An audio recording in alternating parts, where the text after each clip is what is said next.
All right, welcome everybody. I'm really grateful for everyone for taking time this afternoon to join us for this web talk with Sommer Browning on comics as poetry. I'm Dr. Spencer Keralis from the University of North Texas. We're also joined by Dr. John Martin.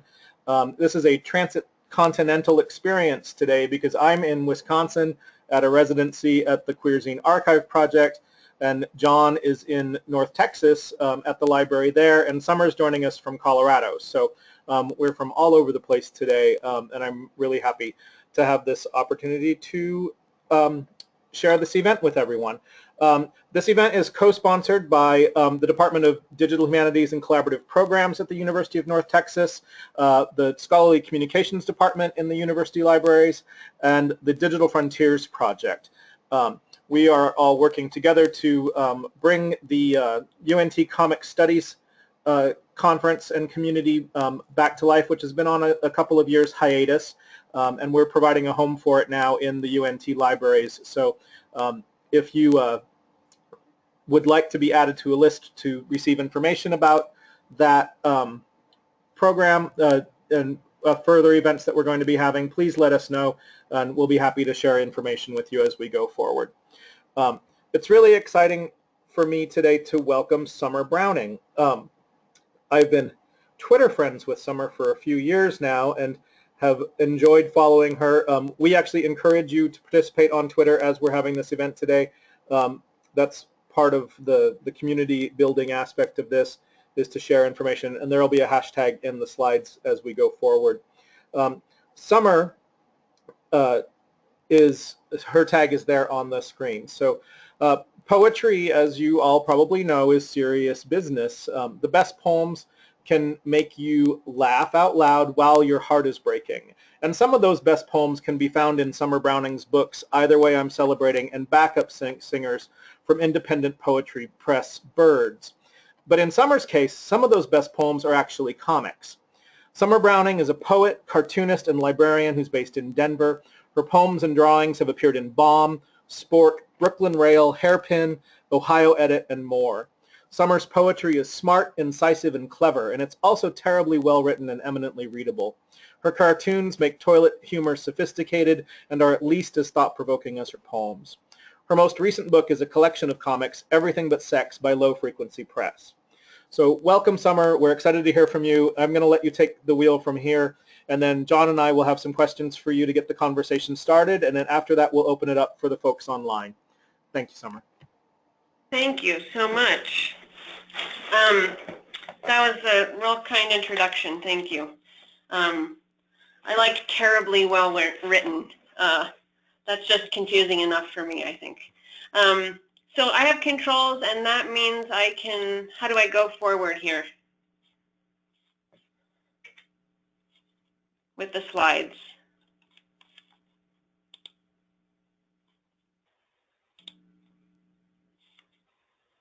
View and win.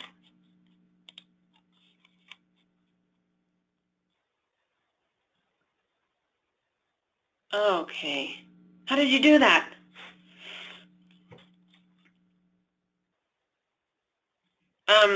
Well, I'll just, I guess, just do this kind of introduction to my work. Is everyone hearing me?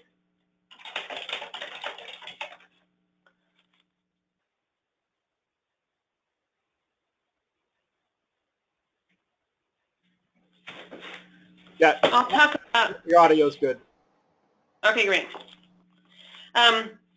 I'll talk about, I still don't know how to go forward on the slides, so maybe I'll just ask you to do that.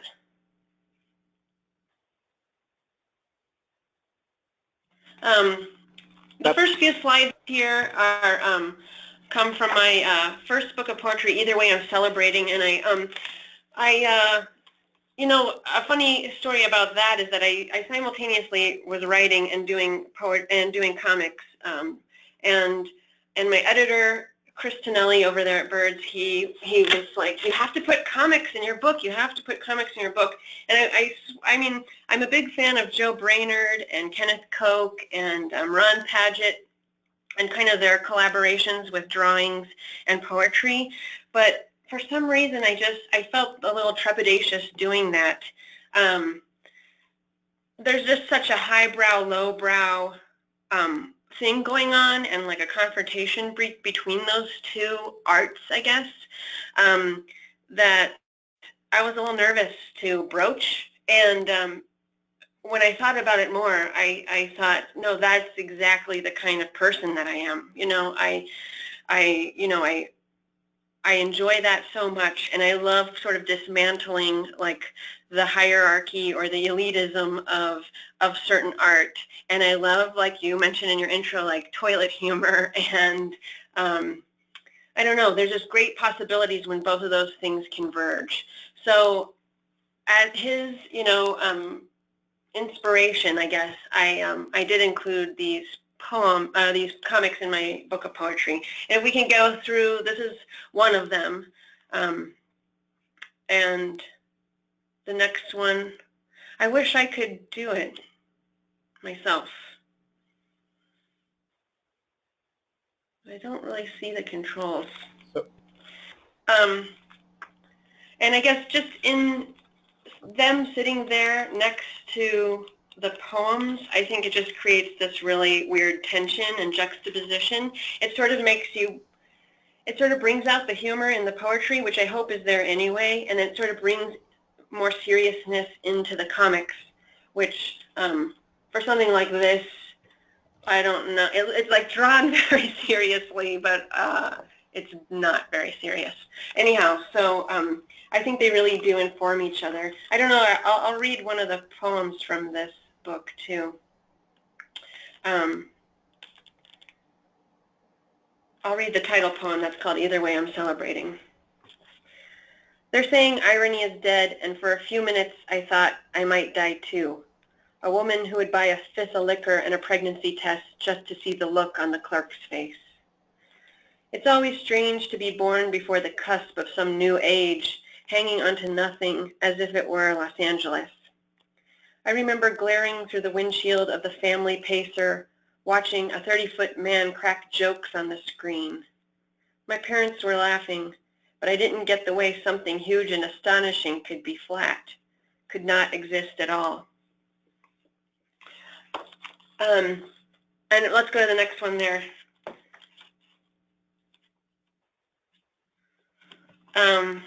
So I guess most of my comics, they do try to use that brevity of language and juxtapose it with some kind of image that, hopefully creates some kind of absurd.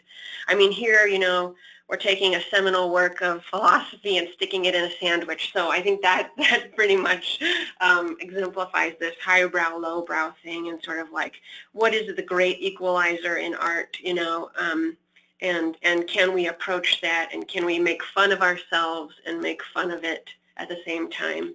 Let's go to the next slide. So the next 5 or 6 images are from my book called The Circle Book, which is, I describe it as an artist book, but I think it's one of my works that kind of speaks exactly to images and words together, and kind of trying to approach that poetic image and that economy of language and metaphor and all of that together. So this book is 99 circles that I drew, and then I've captioned them, I guess, with different things. Let's run through them. So they run the gamut of real simple everyday objects all the way to, existential crisis and angst, and you can keep going. Something with this book that I love and enjoy so much is that when I show it or read from it or get any feedback from it, folks are always like, you forgot about this circle. Or, I mean, I think it's just, for me, it's very satisfying that this book kind of engenders creativity in other people, where they start seeing what else can be captioned this way and start sort of thinking in that realm. And I don't know, personally, I don't know how I could ask for more than that, to make something and bring it out into the world and then have people actually keep thinking about it. That's quite an honor, really. So let's see, let's go to the next slide here. I think at this point I'm just I've included some more recent works. So this crazy comic here that's about Chamillionaire, if you guys remember that rap star.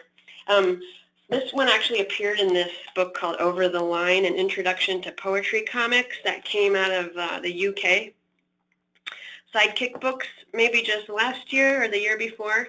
And in this book is like a real short essay about how poetry and comics inform each other and act and work, and then just a whole slew of folks who are kind of working in this genre.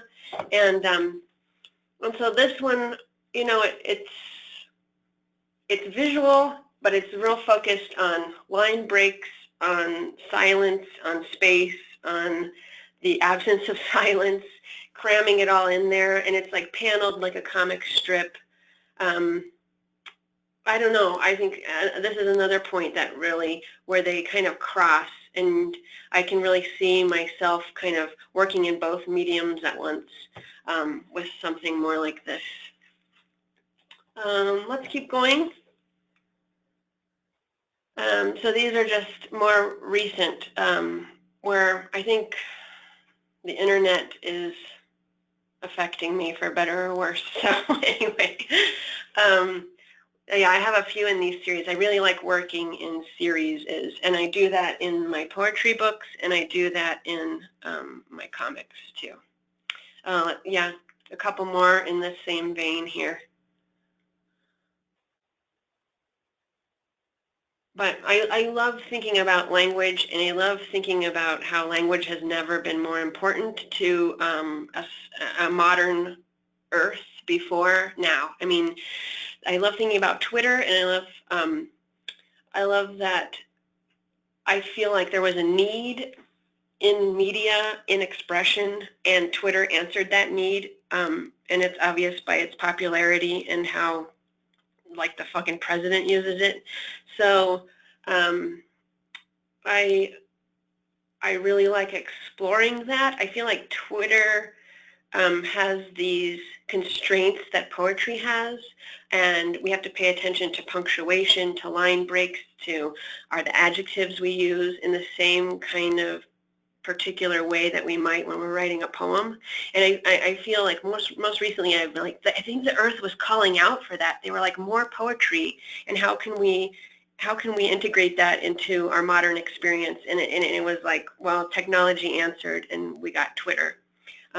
There are a lot of other things going on there too, but I think it's just an extension of that poetic intuition and impulse. Anyway, I like thinking about that, and then that extends to jokes too. Jokes are my favorite form of literature, and again, that, like, the precision of detail, the exact right adjectives to evoke a certain mood, feeling, scene.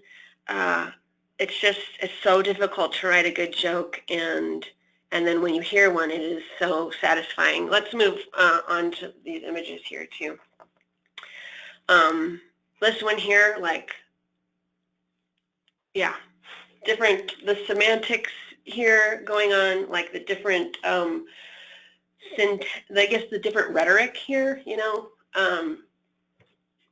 mixing that up and kind of juxtaposing that highbrow, lowbrow thing is, yeah, again, I think real apparent in this one. I love doing it. It will endlessly be fun to me to make fun of maybe everything.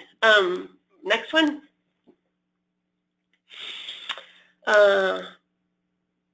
So this is something kind of that I love to do, and I love when people do it really well. This is not really well, I'm not trying to say that, but it did fool one of my friends. This, like, this, you know, fakeness, I don't know. So I posted some of these around Denver. That's my real cell phone number. Nobody called me. It's very sad.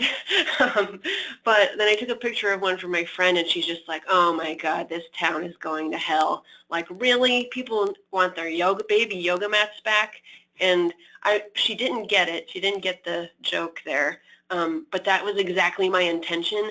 So in one of the first poem in my book, Either Way I'm Celebrating, has like one of these kind of common, also works by the same author, or also written by Sommer Browning.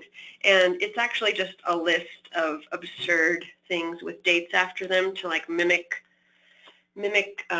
publications that I've done, mixed in with chapbooks and publications that I've done. And it's fooled people, and I love that. Without making them feel foolish, I hope. But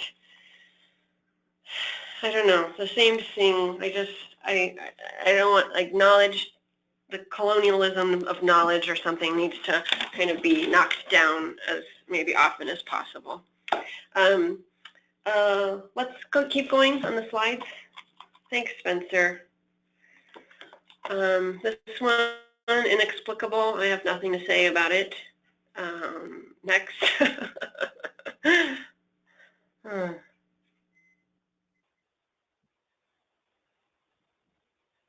Yeah, this one I just call Skeleton Hands Doing Things. I don't know. I hope they have some kind of like poetic image resonance, though. I love a skeleton playing with technology. Anyway, next. Yeah, I'm really into drawing my cell phone. So this one is connected to the next one there too.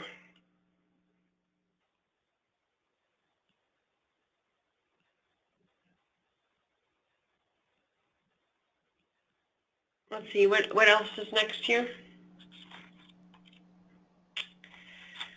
These last two, I think, are drawings that I did for my friend Noel Black's book called The Natural Football League. It's a collection of poems that I illustrated. More irreverence here about America's favorite pastime. And we can look at the next one. Nobody has attacked me yet because of copyright issues.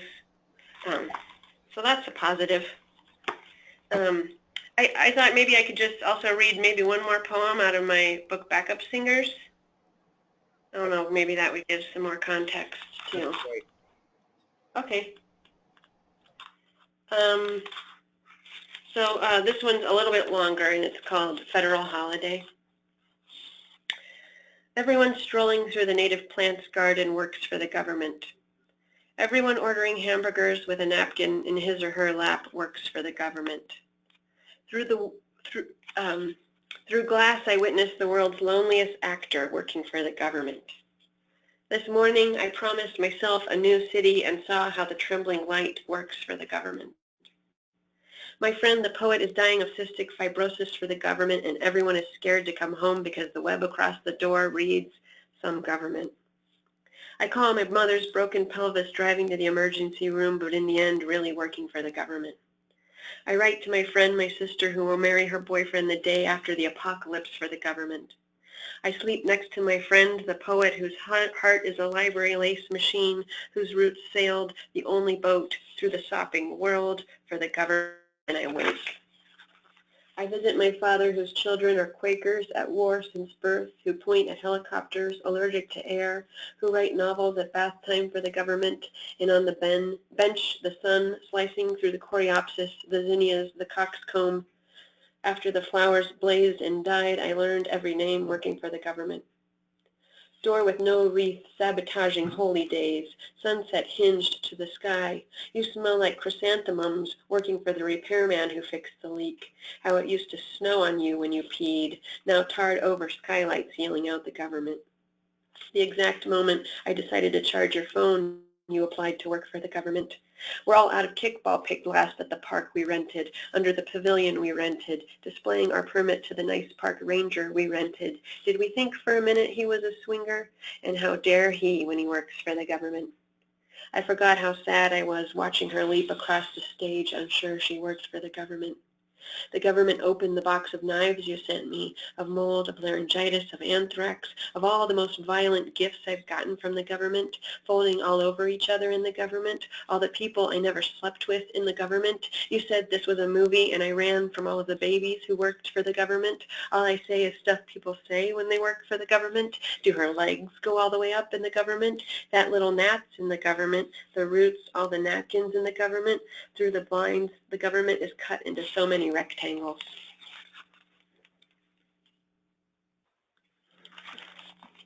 That's one from Backup Singers. That's my second poetry collection. So I'm ready for questions and discussion and whatever. That's great, Sommer. Thank you so much for reading the poems along with showing the images. One of the things that I'm struck by, that's a connection between your poems and your comics, is the where you mix the sort of poetic language or the artistic language with these kind of quotidian objects and sayings and cliches and things that makes them suddenly startling and fresh in a way that's really exciting. So and I think that last poem was a real wonderful example of that. So John, I'm going to unmute you and let you go ahead and kick off the questions. Anyone who's attending online, I'm going to remute John for a second. Anyone who's attending online, please put your questions into the chat box, and I'll be able to read them out for you.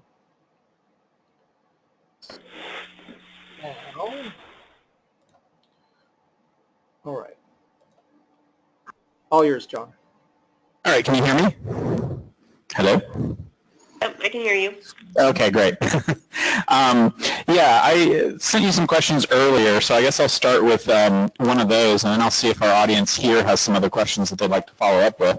I was curious, you mentioned earlier when you got started some of the other writers who integrate either cartoons or images with their poems, and when I was, preparing for this, I was thinking of some earlier poets who also did something like this, going as far back as someone like William Blake or Shel Silverstein, who we all know and love, or someone more recent like Stevie Smith. And I'm just curious if you sort of see those earlier writers as either influences on your own stuff, or if you see them using images and poetry in similar ways, or if you feel like the way that you use it is different in some significant way from those kinds of writers. All of those people are better writers and artists than I am, so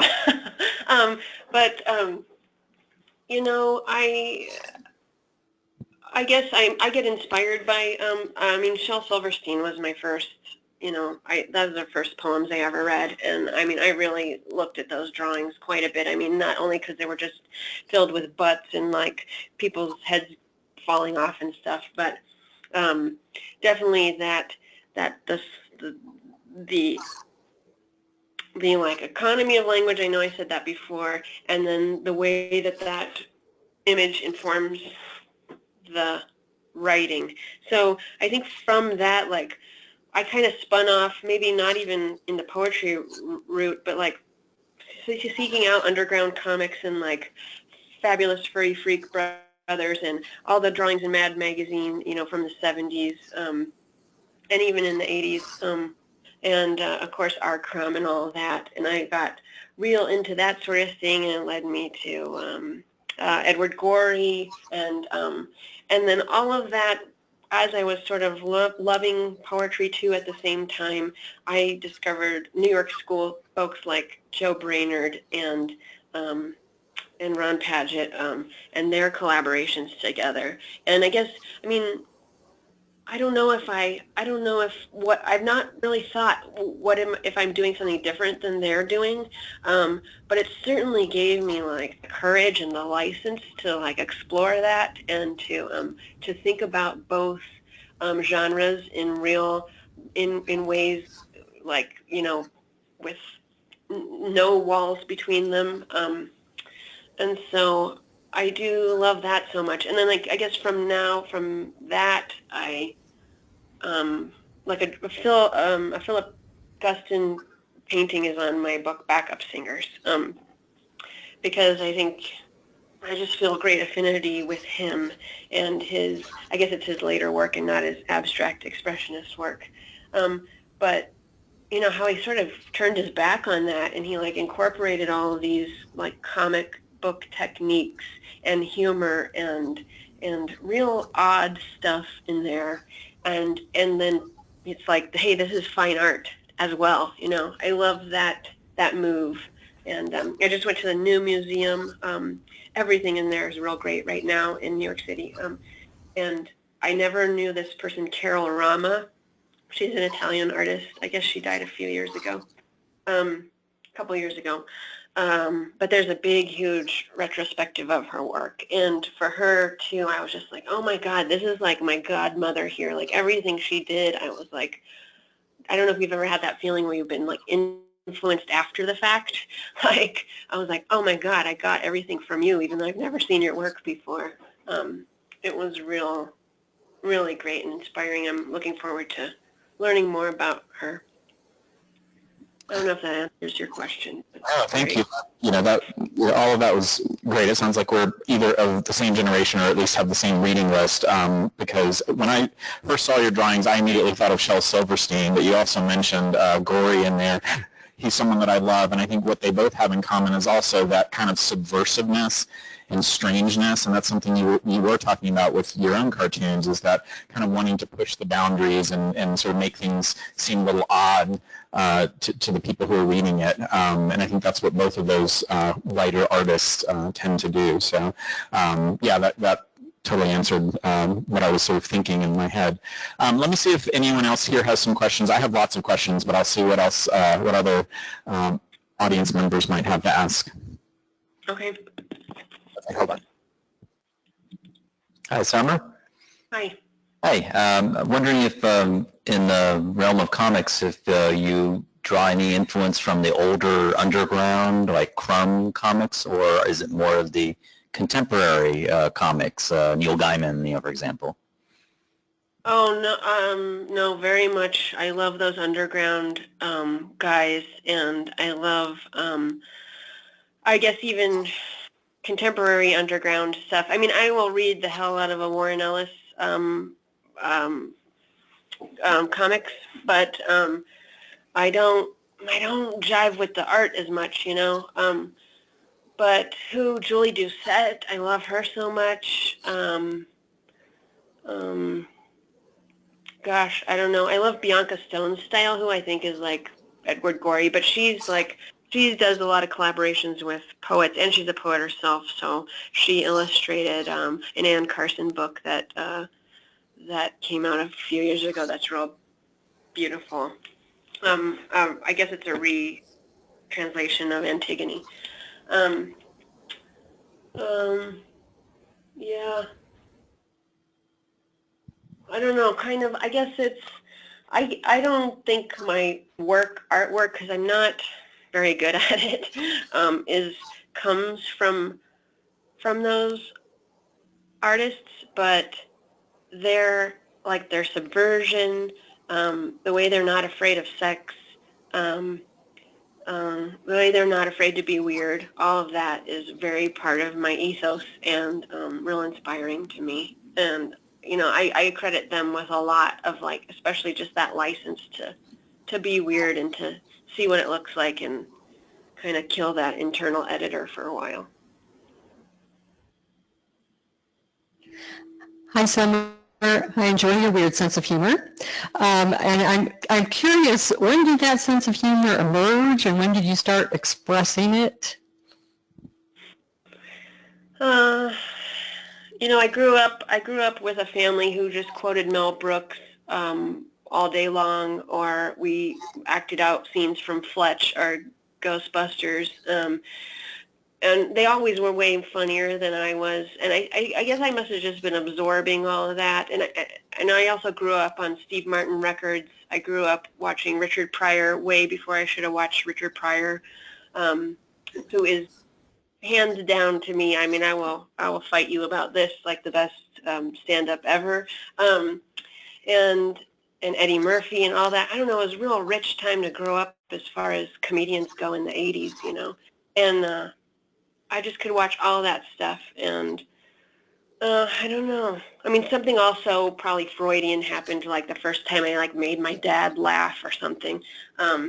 So I just like always want to do that. And I don't know, we were encouraged to have fun like in that kind of linguistic way. I mean, so I don't know. I think that's maybe where it came from. And then I just have been always inspired and drawn to like esoterica or like surrealism, you know, Alfred Jarry and theater of the absurd and all of that stuff. It's just, I think it speaks to the mystery of life that I've always known was there. And religion just didn't do it for me. It didn't explain that. Philosophy does it more, but art speaks directly to that, and it like uncovers, art and humor both uncover that mystery in a way that's just so truthful and real, and I'm endlessly in love with that. So we have a question from online. When submitting, do you submit a sketch in ink once accepted? When do you know layout and dimensions, or do you submit the completed work and then they scale it to fit? I usually submit the finished work, and you know, I am not the best at scanning and resizing stuff, and you know, frankly, you know, a lot of times they're like, that's not right, I need a higher resolution, or can you make it a different, and I just redraw the thing. As you can tell, they're pretty easy to draw. And I haven't even worked in color that much, but I have a little bit, and it's something I totally would love to do. I also would love to like reproduce them in like on canvas, maybe some like a real small show of I don't know, something thematically related. I'm still thinking about it, but yeah, I usually just send people 12 drawings and they pick the 3 that they like, and then that's it. Hi, Sommer. Hi. I was wondering if we could hear more about the colonialism of knowledge that you mentioned. I haven't really heard that term before, and I was just curious to hear more about your perspective of how that manifests. Oh gosh, that's just inviting me to talk out of my ass for the next few minutes, which I'm always happy to do. I don't know if that's a real term or not, but I guess what I was trying to get at is, you know, this idea of the canon, and you know, what works are considered most influential in different epochs. I guess just, you know, I work in higher education, and you know, I'm real grateful that I work at a school that values teaching and values diversity, and diversity of all sorts, and I don't know, I think that not teaching the canon and looking elsewhere for work that is better, more excellent, different, divergent, experimental, unique, interesting, uncovering voices like that. I mean, that's the only way forward. You know, we've come to this point just teaching the same old shit over and over again, and recycling what it means to be smart or knowledgeable or have a degree. And you know, I mean, look around. You know, we've got to this point, but we need to get beyond it. There's a lot of problems right now. I guess that's the more social answer. Like internally, there's also like a psychological aspect to this where you, like that internal editor a little bit, where you have like colonized your own mind and your own language capabilities with what has been prescribed to you as correct or rhetoric that you should use when talking about your feelings or talking about art or writing a paper. And so I understand why sometimes those things are important, but I guess I'd never want one to be subservient to the other. They are all valid ways of thinking and being and communicating, and there are places for all of them, and none are more important or worthwhile, even though some of them may make you money. They're not, that has no intrinsic value as far as like humanity goes. So I don't know. Is that rambling enough for you? Yes, thank you. Spencer, did you have another question from the ether? Yes, we did. So this says, I'm wondering about the different media. Poetry is textual, though the visual layout on the page matters too, and oral, whereas comics rely heavily on images and often their interplay with words. I'm interested in how Sommer thinks about the uses of these different forms and modes of communicating ideas and how she chooses a medium for expressing an idea. Okay, yeah, that's a lot of good stuff to think about in that question. Thanks. Yeah, I guess I never thought about this point before, but that yes, poetry is visual and auditory, and a comic is visual and textual and less auditory. So when I do poetry readings, I often try to read my comics too, or at least present them in kind of a performative way. And it's always a little awkward, which, you know, great, I embrace that.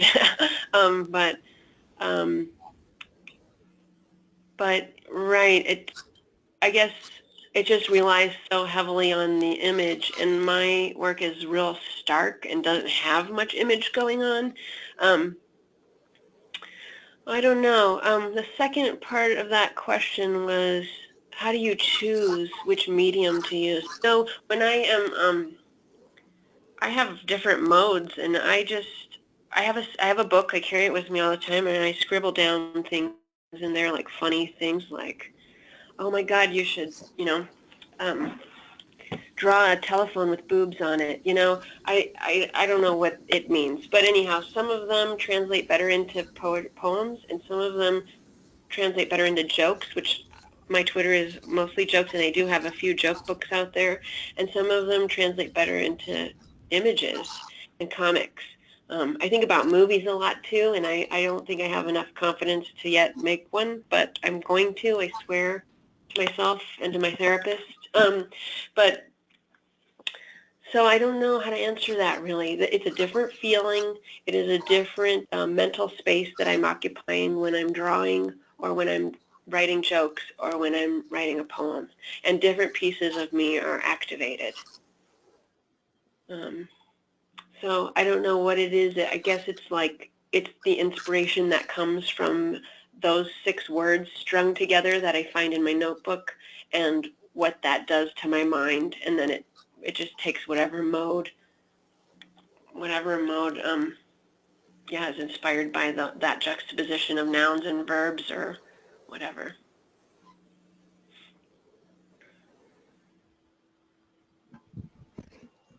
Okay, I had one more question myself, and that was that you mentioned something that I thought was kind of interesting and hadn't really heard this particular take before, and that was that you feel social media kind of mimics some of the creative impulses of poetry.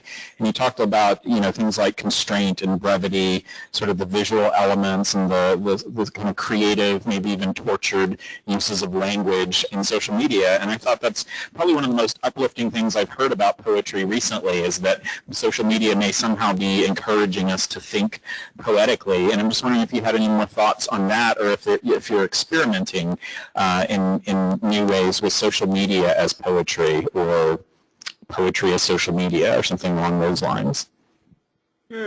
Yeah. I love thinking about that, and now that you said that and you even think that that's interesting at all, I'm like, oh, I should write an essay for the New Yorker or something. But uplifting, that's great, thank you.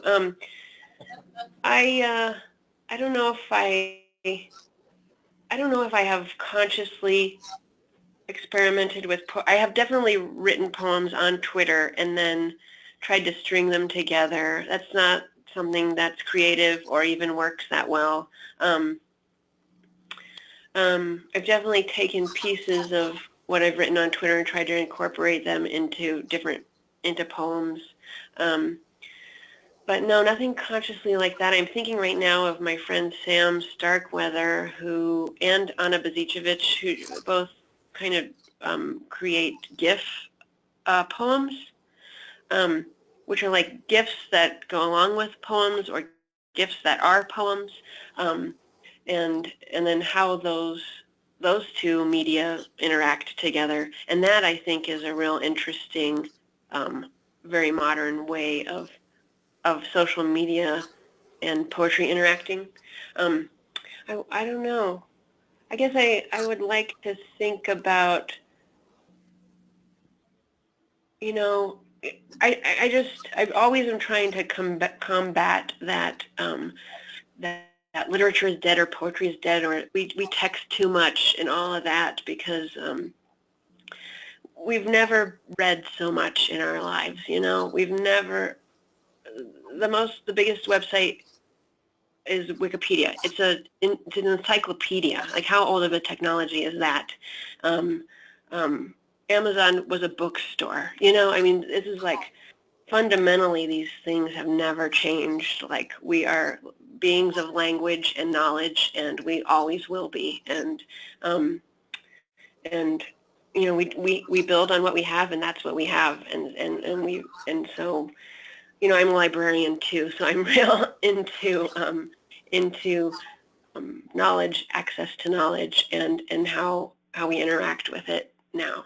And so yeah, I don't know. I'm really interested in that poetry and Twitter thing. And like what you see now are these threads on Twitter, because people are, you know, it's just not working for some ideas, and we've hacked the system, and we've strung tweets together, and we make threads, and now people follow them, and they know how to use them, and no one taught us how to use them. No one, you know, it's that real organic use of the tools that are around us, and you know, we've kind of novelized Twitter or something, and I don't know, I love that. It's very creative, you know, makes me kind of fall in love with humans.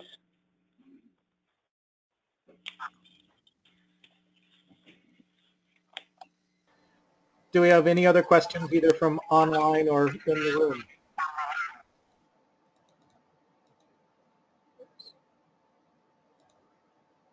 Okay. Do you have any more questions?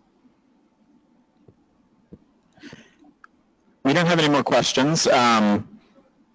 I don't know how much time do we have left? A couple minutes? I would love to make a request if Sommer happens to have it in front of her for a short reading. Yeah, sure. The Opposite of Love, I think, was probably my favorite from that book, and I was just wondering if you might read it for us if you have it. Oh yeah, I do. Thank you. Yeah. The Opposite of Love. Someone is wrong. Light travels slow. The sun's already dead for all we know. In Fargo, North Dakota, my sister and I think we'll die on a tilt-a-whirl. The carny won't let us off. Each time we scream past him, he just grins. Sometimes it's the world that's inadequate. I'm worried how many more times I'll tell the story about peeing in a cop car before someone loves me.